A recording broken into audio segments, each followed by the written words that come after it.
सुख में सुमरण सब करे, सुख में करे ना कोई। जय सुख में सुमरण करे तो ये दुख का ही को होए। सुख में सुमरण किया नहीं और दुख में करते याद, कह कबीरता दास की फिर कौन सुने फरियाद। अब आप चिंतित ना होना कि अब दुख में हम आए हैं कदम हमारी फरियाद ना सुने ना। ये तो उस समय की बात थी जब तक ये ज्ञान भगवान ने प्रचार और यह जड़ी ना दी थी, तब तक कोई बेशक पुकार करें जाओ जिसका पूर्व संस्कार नहीं है उसको कुछ नहीं मिलना, और कुछ मिलना है तो पूर्व संस्कार से ही मिलना था। अब आपको पूर्व संस्कार तो आपका सुरक्षित है ही, लेकिन आगे जो भक्ति बता दी इससे आपकी रक्षा होगी, आपकी पुकार भी सुनी जाएगी, आपके संकट भी दूर होंगे, आपका रोग भी दूर होगा, आपका मोक्ष भी होगा। ये तो नए सिरे चादर हो गए।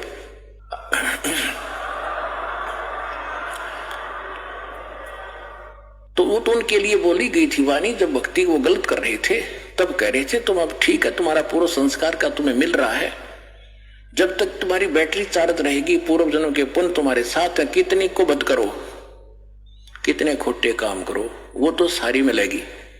लेकिन आगे फिर जब आपत्ति शुरू होगी तब रोग भगवान को, फिर नहीं सुनेगा तुम्हारी। उनको कहा कि जैसे अब मालिक को तो पता ही था इनकी ब्रेन मैटी तो हो ही रही है, अब जो सुख में लगे हैं वो तो सुखी चल ही रहे हैं ना, तो उनको भी दुख आने थे, क्योंकि या तो दोनों भोगने होते, पुण्य और पाप भी। दास देख रहा है सन 1994 से 93 से नाम दे रहा है और 20 वर्ष हो गए पूरे होने को जा रहे, तो उससे लेकर आज तक जिनने नाम ले रखा है जो ठीक मर्यादा में चले हैं, कोई आपत्ति नहीं, उनको पता भी नहीं दुख की चीजों से। और यहाँ आप देख रहे हो 90% नए आ रहे हैं जो हाहाकार मची है, हाहाकार सब क्या दुखी, कोई कैंसर है, किसी का कुछ है।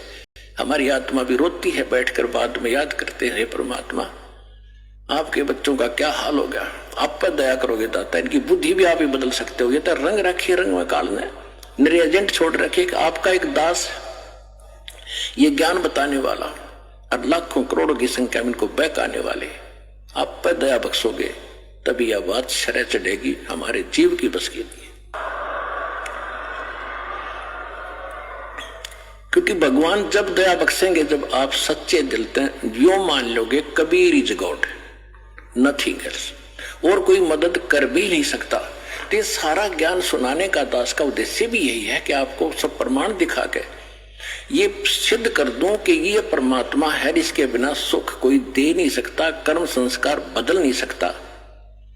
और ये अब आपको मिल गया, इसका विधि मिल गई, ये दास ने जो विधि बता दी ये भगवान मिल गया आपने।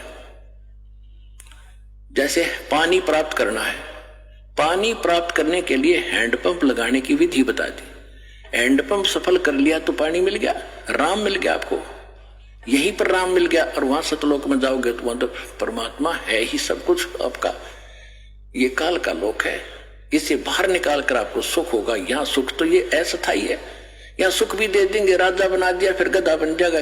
परमात्मा ऐसी गलती ना करने, आपको ऐसा नहीं देंगे। अब भगत हो गए तो अपने हिसाब से तुम्हें यहाँ से निकालने के तरीके अपनाओगा, यहाँ की जो आवश्यक सुविधाएं वो अवश्य देगा, दयालु है। लेकिन आप मांगोगे बकवाद तो वो नहीं देगा, उसको मालूम है। जैसे अब्राहिम सुल्तान अदम कितना बड़ा राजा था, कितना सुख था, उसको मालूम था ये पुण्यात्मा पिछले पुण्य को भोग रहा है, बकवाद में लगा हुआ है। 16,000 तक ब्याह करवा लिए उस मूर्ख ने थोड़े से जीवन के में है, और फिर फूला फूला खूब धन वो था पिछले संस्कार का, पिछले दान पुण्य कर रखे थे उसने। जब वो सम्मान वाली आत्मा थी, फिर शेर खां नाम का एक राजा बना शेरवान शहर में शेर, और फिर उसके बाद फिर उसके दान करवाया दाता ने। कभी फिर सुनाएंगे कथा जो पुराने उनको मालूम है। उसी पुण्य से राजा बना हुआ था, उसे भोग रहा था, फिर वो गधा बनता थे। फिर मालिक ने उस प्यारी आत्मा को उस नरक से निकाला, राजपद छुटवाया, उसके पीछे पड़ गए। और जब उसने ज्ञान हुआ तो उसका समझ में आया सचमुच मैं तो गधा था, कति बेगार कर रहा था। फिर परमात्मा ने कह भी दिया था कि जा अब्राहिम अब ज्ञान तुझे होगा, तू राज कर ले। हाथ जोड़ लिए दाता, अब उस नरक में ना जा, भेजो। अब तो पता लग गया मजदूरी कर लूंगा, लकड़ी तोड़ कर बेच के गुजारा कर लूंगा दाता, तेरा आपका साथ रह मेरे, मोक्ष चाहिए मुझे, अब कुछ नहीं चाहिए। और हम मांगे भगवान से ये दे दे, ये दे दे, वो दे दे, मांगने की जरूरत नहीं आने के बाद। या तो आपने मांगने की जरूरत नहीं, बालक नहीं, आप उसके बच्चे हो। आज आप उसके बच्चे होगे, बेटा बेटी होगे। जिस दिन आपने यहां नाम ले लिया, दो प्रकार के बच्चे होते हैं, एक तो शरीर से, उसको बिंद के कहते हैं, और एक नाद के, नाद जो वचन शब्द के। तो आज आप इस दास के माध्यम से वचन के बेटा बेटी होगे, मेरे बेटा बेटी होगे, तो भगवान के बेटा बेटी हो, थारा दादा हो गए ना, समझो वो के दूर है। और परमात्मा कहते हैं एक लेवा एक देवा दूतम, कोई किसी का पिता नहीं पुत्रम। जैसे सुखदेव ऋषि को ज्ञान था और व्यास जी के घर उसका जन्म हुआ, उसकी पत्नी के गर्भ से 12 वर्ष में तो मां के गर्भ से बाहर आया था। अब देखो पुण्यात्माओं, ज्ञान हो गया, ज्ञान तो करा देते हैं सभी, भाई भगवान की भक्ति करो नहीं तो ये हो जा। अब ज्ञान हो गया, समाधान नहीं तो खा का वो ज्ञान। अब सुखदेव ऋषि को गर्भ से ही पता था कि बाहर जाते ही मैं अचेत हो जाते हैं, और ब्रह्मा विष्णु महेश से निकल रहे रजोगुण ब्रह्मा सतगुण विष्णु तमोगुण शिव, ये गुण ये हमें अचेत करते हैं, फिर हम भूल जाते हैं उद्देश्य को। अब मुझे याद है कि मनुष्य जीवन केवल परमात्मा पाने के लिए मिला है। बाहर जाकर परिवार मोह में फंस जाते हैं, भगवान भूल जाते हैं। इसलिए मां के गर्भ से निकलते ही 12 वर्ष के शरीर एकदम बाहर आते, 12 वर्ष का शरीर। पहले तगड़ी तगड़ी माताएं भी तगड़ी तगड़ी होती थी, और नाल को अपने कंधे पर डालकर उठकर चल पड़ा। सुख व्यास वेद व्यास जी ने कहा कि बेटा 12 वर्ष इंतजार की, तेरी पुत्र होगा। ऋषियों को पता लग जाता है बेटा है कि बेटी, उनकी दूरदृष्टि काम करती थी। पहले ये तो कोई था ही नहीं, लड़का ना हो लड़की ना हो, कोई हो मालिक थे, ये डिस्टर्बेंस नहीं थी, जो अब शुरू कर रखी है अनजानपने। तो सुखदेव ऋषि ने कहा था कि एक लेवा एक देवा दूतम, और कोई किसी का पिता नहीं पुत्रम। ऋण संबंध जुड़ा एक ठाठा, अंत में सब 12 बैठा। कि पिताजी ना जाने कितनी बार तू मेरा बाप और मैं तेरा बेटा हो लिया, ना जाने कितनी बार मैं तेरा बाप और तू मेरा बेटा हो लिया। ये पूरी चिट्ठी मेरे पास है, और इब क्या गलती करूं नहीं, मैं शक्ल भी ना देखूं तेरी बाप, मेरी मोह हो जाएगा आपके अंदर।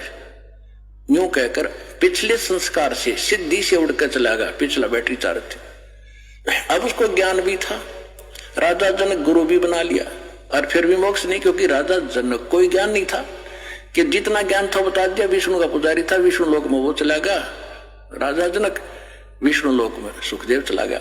अब राजा जनक को परमात्मा उस समय भी मिले थे, लेकिन जो घने ठाठ से थे, वो समय नहीं था जो दास आपको यहां लाना चाहता है कि ये समय था मोक्ष का। अब राजा जनक जो थे, पहले सतयुग में राजा अम्बरीश थे, वो विष्णु पुजारी थे, और ये दुर्वासा जैसे ऋषि तोब थे, बड़ी सिद्धि वाले थे, सब उस तक डरते थे। अम्बरीश ऋषि ऐसे साधक थे, शील संतोष के थे, पिछले जन्म के संस्कारी थे। दुर्वासा की सिद्धि ने भी काम नहीं किया उसके ऊपर, आप पे फेल हो गया, बल्कि राजा अम्बरीश के पैर पकड़कर जान बचवाई थी उस